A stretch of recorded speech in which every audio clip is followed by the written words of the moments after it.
తిరుపతిలో తాజా రాజకీయ పరిణామాలు పరస్పర ఆరోపణలతో మరింత వేడెక్కుతున్నాయి.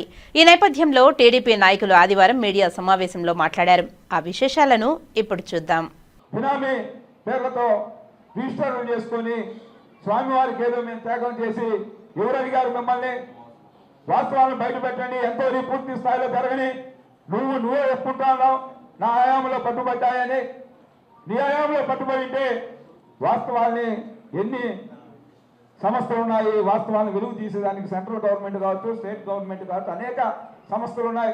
లేదా సిట్టింగ్ జడ్జితో ఎందుకు ఆ రోజు విచారణ చేపట్టాల మీరు చెప్పు సమాధానం.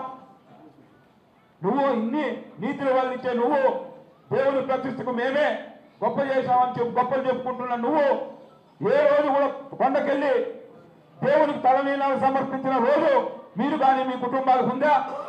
మీ యొక్క ముఖ్యమంత్రి బ్రహ్మోత్సవాలకు వచ్చినప్పుడు సతీ సమేతంగా ఈ రోజు వచ్చిన ఇచ్చారా? ఈ రోజు పట్టు వస్త్రాలు ఆ రోజు ఎందుకు ఆక్షేపణ చేయాలా? నువ్వు ఈ రోజు కోట్ల రూపాయలు దిగమింగి హైకోర్టులో అవన్నీ బయటపడతా ఉంటే మా వాళ్ళు మాట్లాడితే టీటీడీ బోర్డు చైర్మన్ సీఎం పైన నారా లోకేష్ గారి పైన ఏ విధంగా మాట్లాడుతా ఉన్నారు కరుణాకర్ రెడ్డి, ఇది కరెక్ట్ కాదు.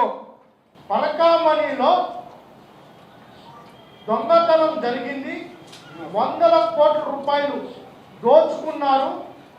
ఆ రోజు రవికుమార్ అనే అతనితో చెన్నైలో ఉన్న టీటీడీ దేవస్థానం సంబంధించిన ఆ సెల్ వద్ద మధ్యస్థం జరిగింది. ఆ మధ్యస్థంలో పాండీ బజార్కు సంబంధించిన ఆస్తులకు సంబంధించి కొన్ని తీసుకున్నారు, కొన్ని మీ బినామీల కిందికి మార్చారు. ఇక్కడ దోండగమ్మాల దగ్గర చంద్రగిరిలో 8 ఎకరాల తోపు ఎవరి మీదకి మార్చారు? ఎవరు అతను? చెవిరెడ్డి భాస్కర్ రెడ్డి, కరుణాకర్ రెడ్డి ఎవరి మీదకి మార్చారో దానికి సమాధానం చెప్పాలి.